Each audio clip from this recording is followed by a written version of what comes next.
ignore totalement les failles et les faiblesses. Il s'intéresse uniquement aux points forts et aux talents. Il est très important d'être visible grâce à une meilleure utilisation du net et des réseaux sociaux. Les 3 C du personal branding reposent sur la clarté, la cohérence et la constance. Bonjour. Bonjour. Je vous remercie d'avoir accepté notre invitation aujourd'hui. Merci beaucoup. Alors aujourd'hui, vous allez nous parler du personnel branding. Qu'est-ce qui le différencie des autres outils d'accompagnement? Oui, alors merci beaucoup. Tout d'abord, je tiens à vous remercier pour votre invitation. Je remercie également l'équipe du supplément Matin Emploi.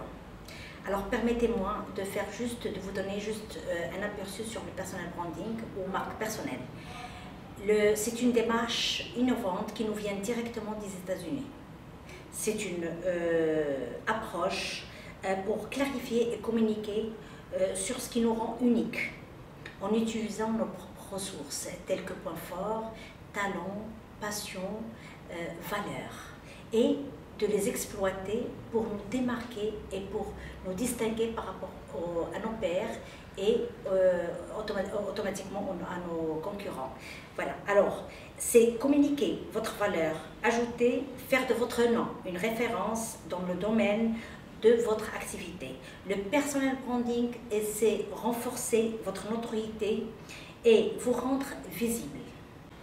Alors, contrairement aux autres démarches, le personal branding ignore totalement les failles et les faiblesses.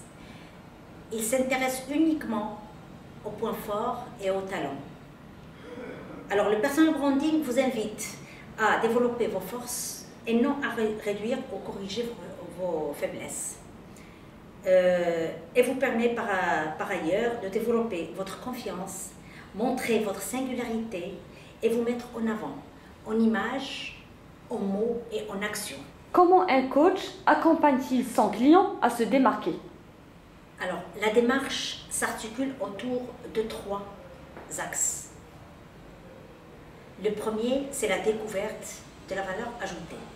C'est une étape très importante qui amène le client à mieux se connaître et à découvrir sa valeur ajoutée. Il est accompagné pour clarifier sa vision du monde, sa mission, son objectif, en passant par l'identification de sa cible et de ses concurrents. La deuxième étape, c'est celle de la construction d'une communication de marque. Il s'agit d'identifier les outils les mieux adaptés et construire un plan de communication. La troisième étape consiste à manager l'environnement de votre marque, c'est-à-dire le positionnement et le rayonnement. Alors, il s'agit d'identifier son environnement de marque, de construire son réseau, s'approprier son identité, oser se montrer tel qu'on est et savoir communiquer singularité, passer à l'action.